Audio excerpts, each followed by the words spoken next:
All right, we're live. Say hello. Hey guys, how you doing?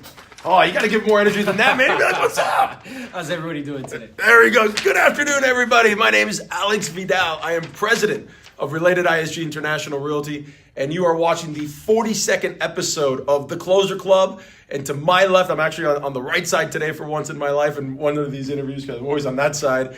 I am sitting with Aaron Novello. He is one of the country's top realtors. He's definitely one of the top realtors with Keller Williams, closing close to 200 transactions a year. If there's ever a hashtag for beast mode, it's this guy right here. Aaron, thanks for joining me, man. Thanks, man. I appreciate it. We have 10 questions with an awesome lightning round in this segment. Yes. Before we get started, if you want to work with a broker, sorry, I got to do this. I got to do it. If you want to work with a broker who's connected to some of the best, biggest and best real estate players, developers, realtors, business people, mindset people, not only here in South Florida, but in the country, call me, text me, DM me, email me, whatever. Come work for one of the best brokers in the country, Related ISG International Realty. With that said, we are ready to get going. You ready? Yeah, man. Let's do it. Let's do it. So I have a gator on my lapel, and it's not actually as a gator for the University of Florida. It's our company mascot. But Aaron, you are a gator. I am, yes. And I have a gator tag on my car because we're gators as well. Awesome. Talk to us about from the University of Florida to closing close to 200 transactions a year. Yeah. Tell us a little bit about your path to how that happened. So my first year in real estate, I made $13,000. Your first year, okay.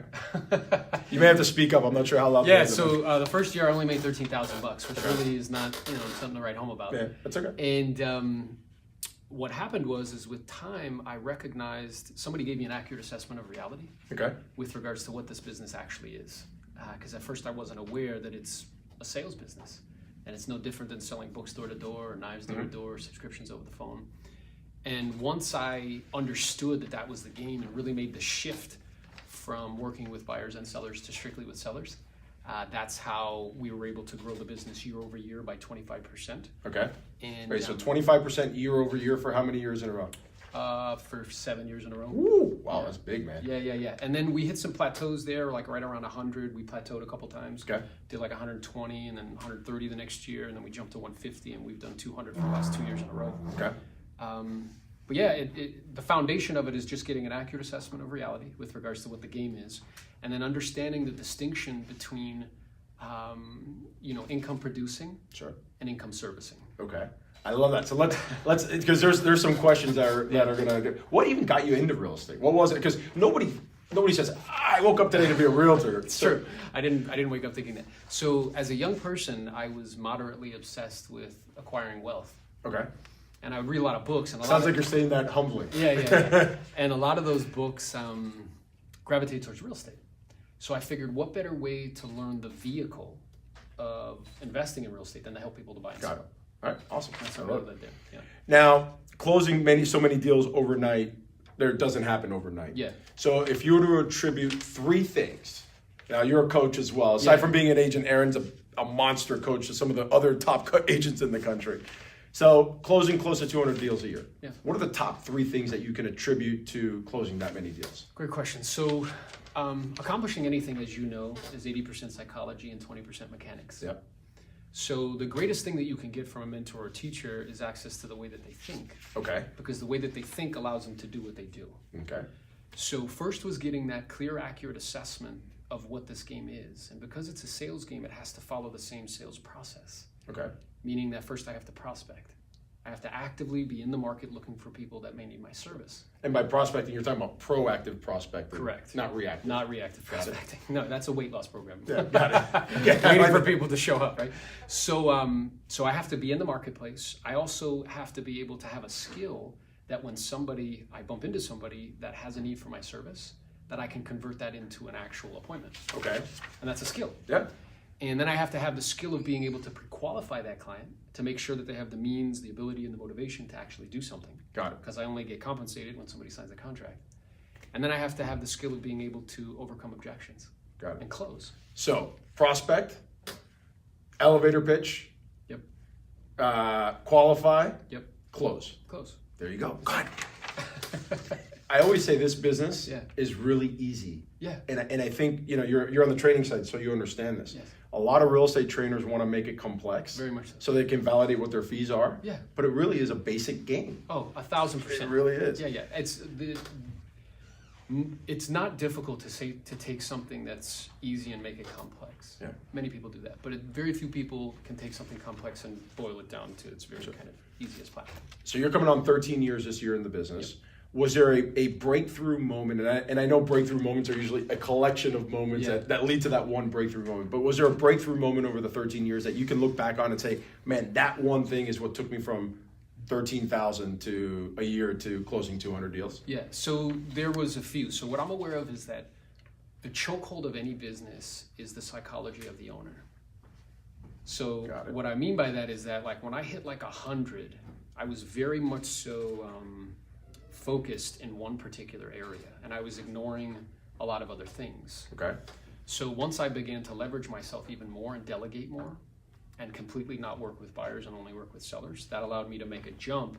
And it's the difference between taking 8 listings a month to taking 15. And when you start to take 15, that dramatically changes the outcomes. Doubles everything else. Doubles Actually, everything. probably even more than doubles. Correct. Because that has that ripple effect that goes through. That's right. So there was that break, and then once I got to like 155, what I became aware of is that being willing to buy people's time. So what I mean by that is that like, my family of origin, they're fantastic, beautiful people, very middle class, right? And doing everything yourself is a very middle class idea. Yeah. But I'm aware that if you want to do things at higher levels, you have to be willing to buy people's time.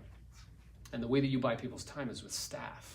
Okay. So I hemmed and hawed a lot because I had the good fortune that my wife was our operations manager, and she happens to be very talented and high capacity and very high analytical. So she was very good on the admin side of things. Is she a Gator as well? She is. Go Gators. Yeah, and that got us up to 100 deals. But I was aware in order to continue to grow that I had to delegate even more. Okay. And I was resistant because it cost money. Yeah, of course. But where you didn't realize you have $50,000 investment you were making or whatever probably paid you $200,000. That's exactly what happened. Right. So I hemmed and hawed for a while, and it was about 40 is what it cost. And then after a full 12 months of having that person in place, that was a 3x, so an additional 150 in income. Wow. So let's talk about the team, because this is the next question. Let's segue. Because everybody who hears that you close 200 transactions automatically thinks you probably have a team of 30, 40, or 50 people. Yeah. Now, I remember when I introduced you at the NAREP event, where I was the MC, I didn't know who you were. Yeah. And all of a sudden I have to introduce you and I don't have a bio. So I'm like, Aaron, talk to me about you.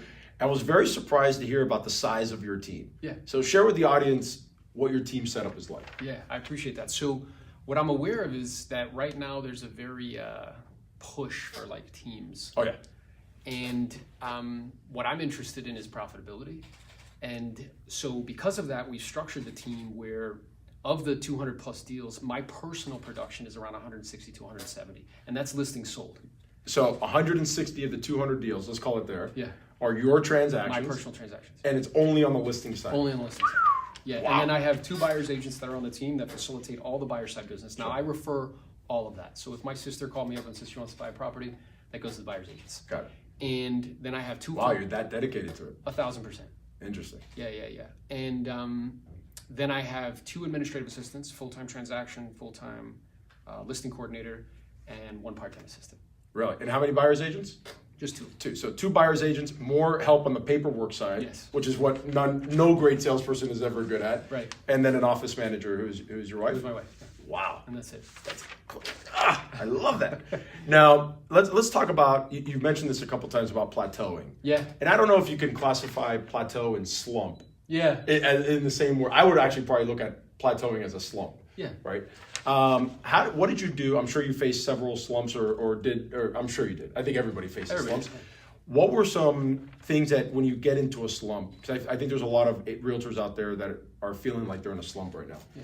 What are the boxes that you check off to get out of that slump? Great question. So I first really begin to look at my levels of action. Okay.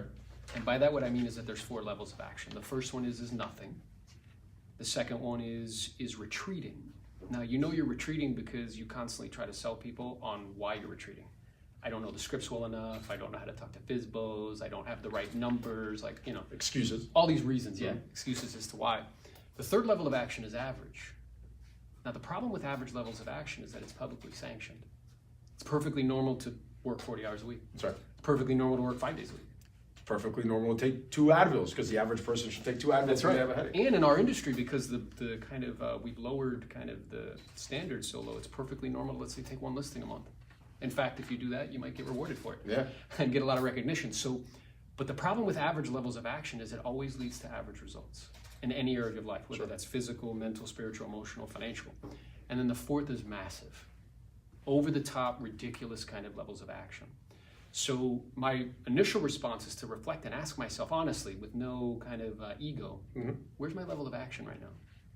Because more often than not, because this works in 90-day cycles, the slump that you're experiencing now was because 90 days ago you were probably taking average or retreating or nothing.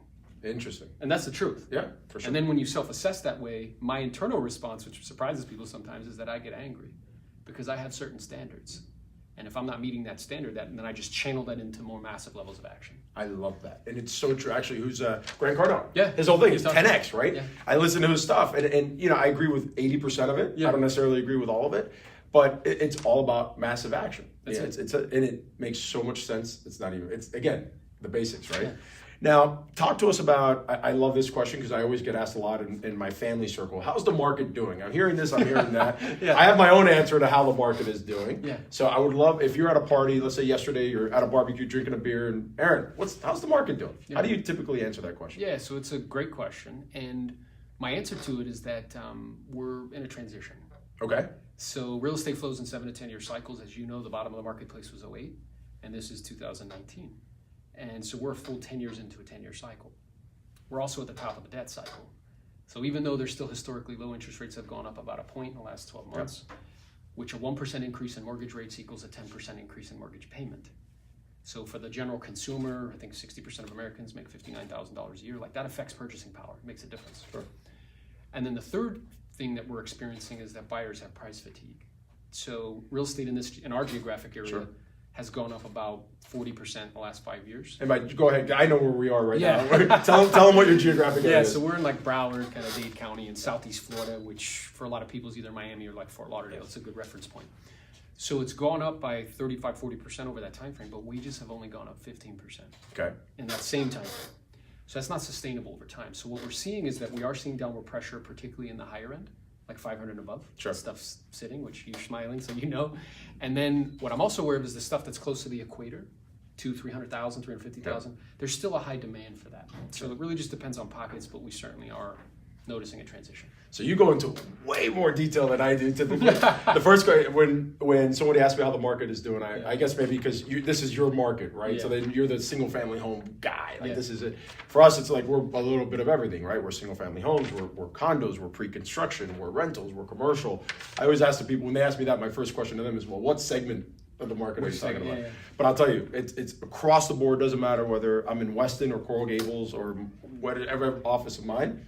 600, 500,000 and below single family homes, untouchable. Right. Now, what's interesting is everybody talks about inventory levels. Yeah. Okay. So I had this conversation with Mike Pappas. We were talking about Mike, prior to getting on camera. And we're talking about, I always say we have a two-faced inventory market. Okay. And a lot of people ask me, well, what does that mean? And what I mean by a two-faced inventory market is we have a lot of inventory, but we have very little well-priced inventory. Yeah. Okay, so that's the two sides of the coin, right? Yeah. A lot of inventory, but not a lot of it is very well priced, because when it is well priced, boom, it goes, right? So you deal only in sellers. So this is why I think this question is perfect, okay? Yeah. As realtors, we get a lot of pressure from sellers wanting to list their home for a certain price. Correct. Or later get fight back from them on wanting to reduce the price. Yeah. So what's your number one strategy to getting sellers to realize what the value of their home is, or to price it right? Yeah, it's an awesome question. So that is about pre-qualification. So there's 5 conversations that you need to master if you want to be a dominant listing agent. The first is prospecting. Okay. The second is pre-qual. The third is presenting price, right? The fourth is closing and handling objections. The fifth is price reductions. Now, the price reduction conversation is very much so related to the initial price conversation. Okay. But motivation fixes price. And the challenge is that most people don't generate, so they have to tolerate.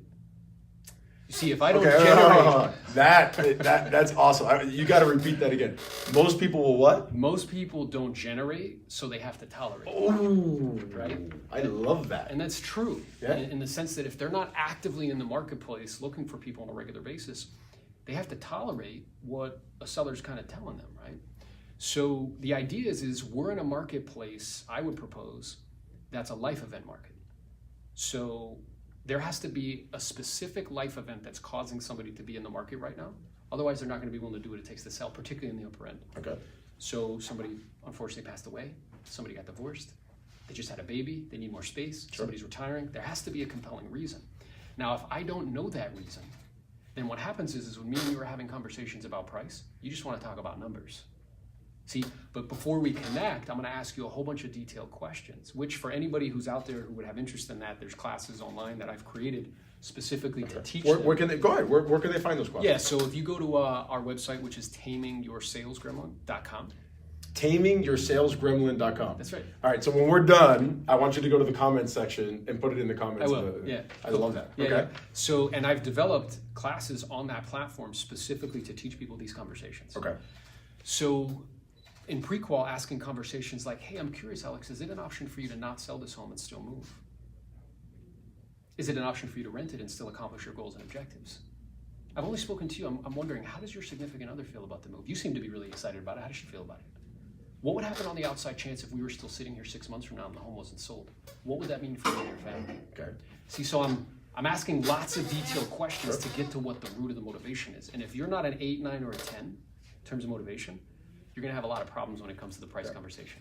I think... Does it make sense? 100%. Not only does it make sense, but I'll tell you what the two biggest things I got out. Well, three. One is the qualification questions. Yeah. Because I don't think realtors like to ask these qualification questions. And I would propose the reason that they don't like to ask them is because they're not generating and they don't want to hear the answer. Yes, well, okay, so the second thing is... Because they're afraid of what they're going to say. I tell my agents all the time, sometimes the best listing is the one you didn't take. Yeah. But if you have to tolerate it because you don't have enough action, you're gonna take that listing. That's right. Right? And that goes to the third thing. Take massive amounts of action to put yourself in a position where you do not have to tolerate. Yeah, and then when I'm taking these massive levels of action, the other thing that it creates for me is that I'm not attached to an outcome. And if I'm not generating on a regular basis, and in our area, you know the numbers probably better than I do. The average agent in our MLS system, they might do, 5, 6 transactions a year. If that. So what I'm aware of is if that's what your experience is, if somebody says they want to list a property, you're really attached to that outcome. Yeah. But that attachment actually prevents you from serving them because you're not able to tell them the truth. That's right. You're interested. It's your own best interest. Yeah, you're interested. So it's like, look, my intention is to help you sell. It's not to talk you into selling. And we're going to look at some information together as a team, and we're going to be able to see, Alex, not a pinpoint to the penny, but instead a realistic range as to what's reasonable. Yeah. And then from there, we'll discuss strategy because how we choose to price it is a strategy and attempt to get the most. And we'll go over those strategies because I want you to feel comfortable with the one we end up choosing. Does that make sense to you? Yeah. And you're like, yeah, it makes perfect sense. And then we get into it, and then it's self-discovery. So now it's not me telling you, you're telling me. Correct. And you're using their own motivation to handle their own objections. Well, you want this price, but you want to sell it fast. Which one's more important to you? Yeah, right? now, so we have these two options. One option is, Alex, we can start higher. Yeah. A lot of people say that to me because I can always come down, I can't go back up, and I want to leave a little bit of room to negotiate. Now, my only concern would be is that you were kind enough to share with me that you and your wife need to be out to Texas by the end of September. Yeah. So I was thinking about that in preparation for connecting. What that would mean is we have to be under contract in the next 60 to 90 days because it's going to take another 45 to 60 days to close depending on financing. So my only concern is if you guys utilize that approach, that might create a dynamic where you would have to go without your wife. Now, is that something that you really want to do? Wow. Here's what I'm listening. You got this down pat, man. Yeah. So the other thing I picked up out of just this one question is you must be practicing your scripts all the time.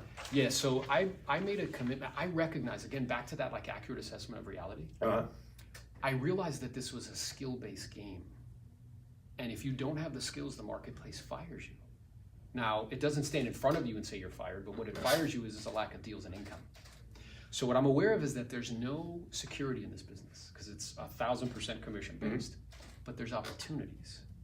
Now, if I've gotten my skills to such a level that if there's an opportunity, there's an 80 to 90% chance I'm gonna be able to capitalize on that opportunity, I've just created security. So how free, and this is not a question on here. Yeah. How many hours a week would you say you dedicate to or and maybe not even now because you just got it. You're doing so many listing presentations. Yeah. You may not need the practice because you're getting the practice in real life. Yeah. But when you were actually practicing it to get it down pat, how many hours were you dedicating a week to role playing? So it was twice a day, 6 days a week, 30 minutes each role play. Okay. And then it was chanting scripts for 30 minutes a day and handwriting out my listing presentation by hand. So 2 hours a day, roughly. Yeah. And what's interesting about that, and I share this when I'm giving talks to agents, is there's a book called Outliers. I don't know if you ever read that book. I've heard of it. I haven't read it. It's a really good book. And, we have this kind of cultural thing. We think like people that are, Asian are better at math. Yeah. It's just what we think. But what's really interesting is when you look at that, they actually go to school year round. So if you add up those summer months, Sure. 60 plus days, Over 18 years. Over 18 years. Yeah. So there's like 1,000 more hours or whatever it is. It adds up and That's it's huge. So it's like, are they really that much better? Or are they just spending more time? So when I look at agents and I'm like, well, how many people like practice your craft? And maybe they might role play like once a day, maybe. And that might be like for 30 minutes. And that's like 1% of the agent population. Well, yeah, 1% agent population, very small percentage. But let's say the ones that do and they think they're hot stuff because it's like once a day. And I'm like, all right, well, let's do the math on that. If it's 30 minutes a day, 5 days a week, that they can do 2 hours of practice. That's 10 hours a month or 8 hours a month. Yeah. Times, 12, it's like Sure. 90, 100 plus hours, right? Like, all right, well, I'm doing 12 a week. You multiply that by 4, that's 48 times 12. It's like 500 to 600 hours. Sure. I said, honestly, this isn't egotistical. Who's going to be better? So I interviewed Tom Bilyeu. Does that make sense? Yes. Well, I'll tell you, you're putting in so Tom Bilyeu, the guy that founded Quest Nutrition, he's worth like $500 million. Yeah. I interviewed him 2 weeks ago in Did you? LA.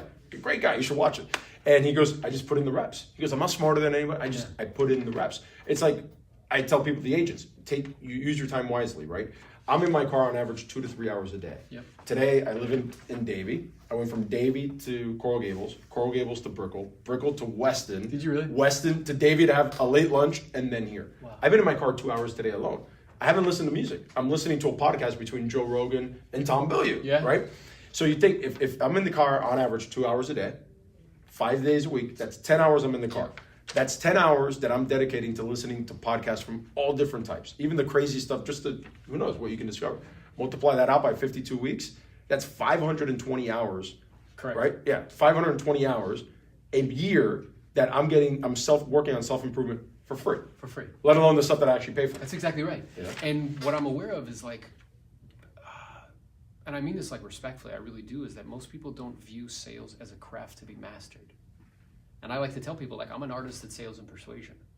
And my instruments that I get to use, my paintbrush, if you will, are my words, my tonality, my intellectual intelligence, my emotional intelligence, my ability to be able to influence the thoughts, feelings, and emotions of other humans. That's a skill. And in a capitalistic society, if you're really good at that skill, it pays very, very well. Very well.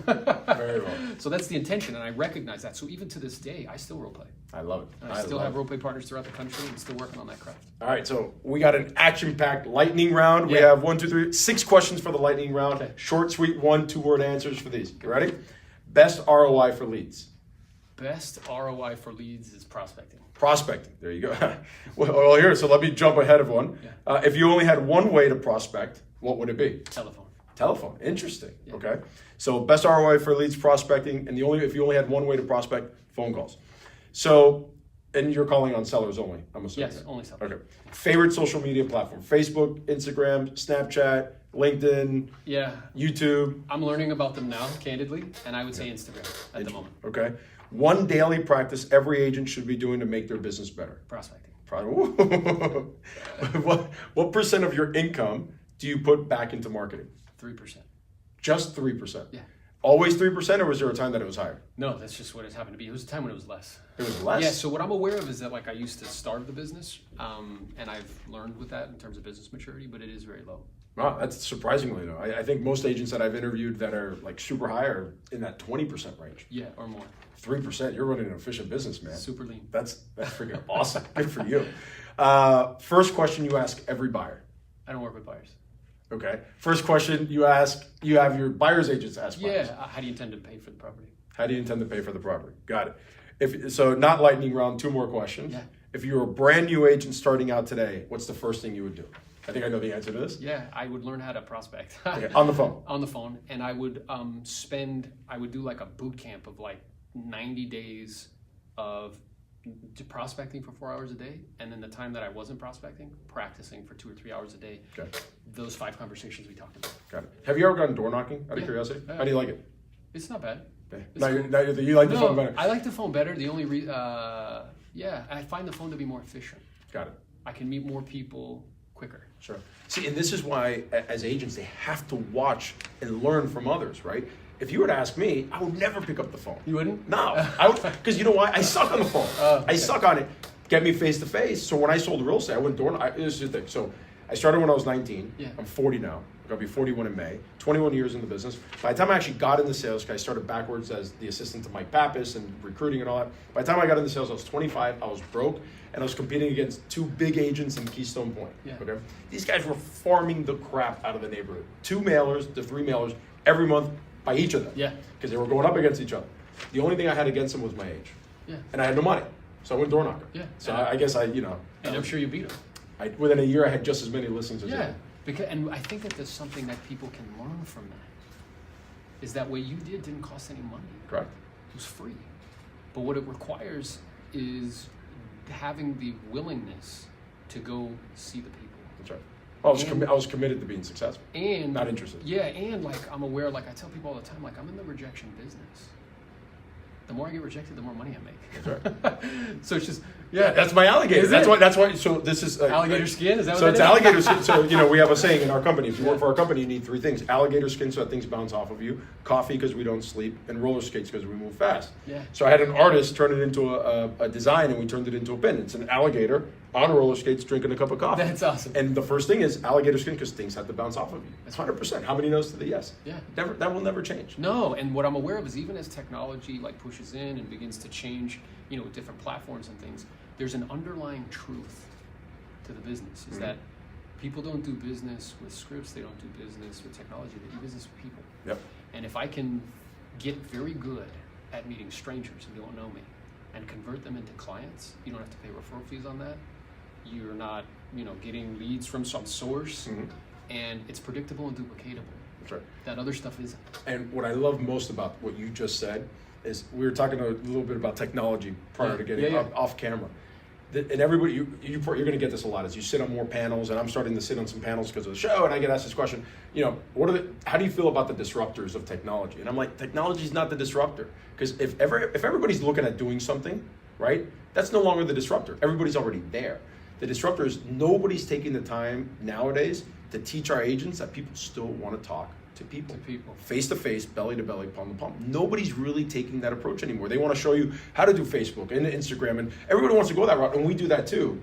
But we do not neglect the fact that Facebook, Instagram, and all that will get you in front of the people. That's precisely right. And then you got to talk to them. Then you got to talk to them. Well, then you have to convert.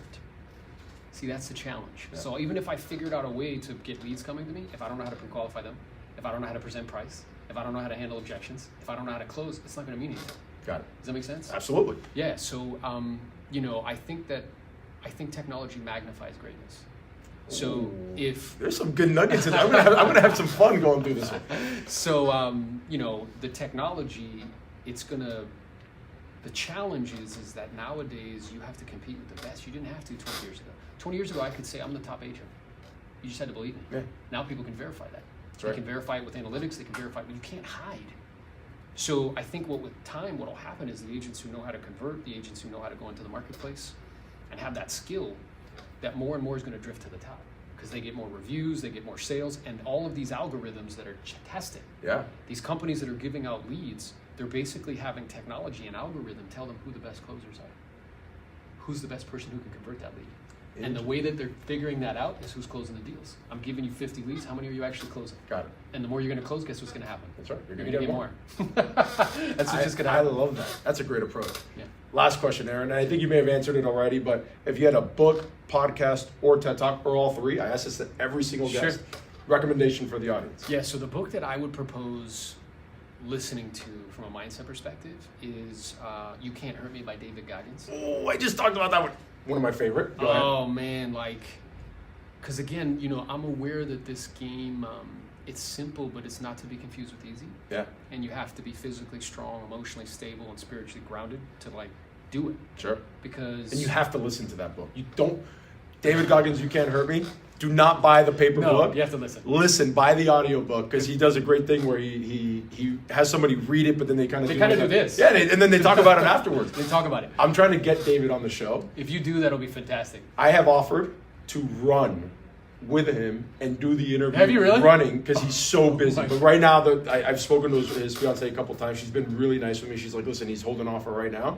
I'm like, he's got to run. He runs every day. He's got to run. I might as well. We can do it. We'll get somebody on a moped. I can see you with like a little camera. Oh, no, I'll get somebody on a moped to do it. But I'm going to get David on the show. Mark my words. Yeah. And Tom Bill, you said a couple weeks ago. He goes, the suffering is always guaranteed. The success is not. That's So right. that's kind of what you were talking about. That's exactly right. And from a mindset perspective, just recognizing that this game is challenging. People are going to call you names that your mom didn't give you. Yeah. People are going to get upset. Other agents are going to get upset. But to have kind of a steeled mindset that there are certain things, PLAN, prospect, lead, follow-up, go on appointments, negotiate. Okay. That's the only way you get paid. Got it. And if I can structure my life really around those 4 things, delegate everything else, then the sky's the limit. Okay, so that's the book, Can't Hurt Me. What about a podcast or TED Talk? So podcasts I don't really listen to too much. I Got do it. a lot of like audiobooks. Let's see, a TED Talk. There's one that's called Life is Simple, Okay. which was written by, it's not written, but he talks about it. He's this monk, and he's just telling people like, look, life is simple. It's not complicated.